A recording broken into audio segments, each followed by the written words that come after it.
Look, Funcils sent me the scissor set for you so that you can practice scissors. There's 30 activities in here. How old are you? 2. You're not 2. How old are you? 6.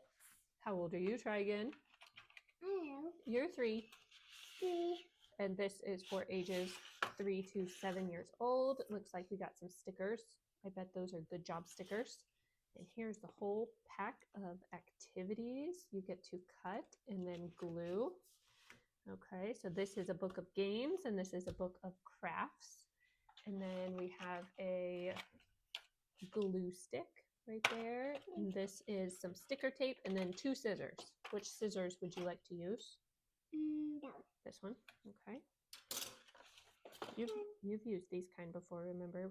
We put this over here and then it helps to open them again.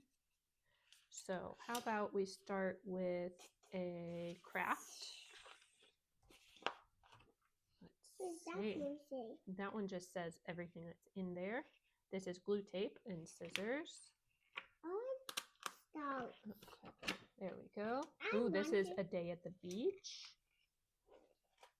Ooh, a sheep. Ooh, this one is a cherry lantern. Oh, I think you want to do this one. I don't want to do that one. You don't want to do the wiggly worm one?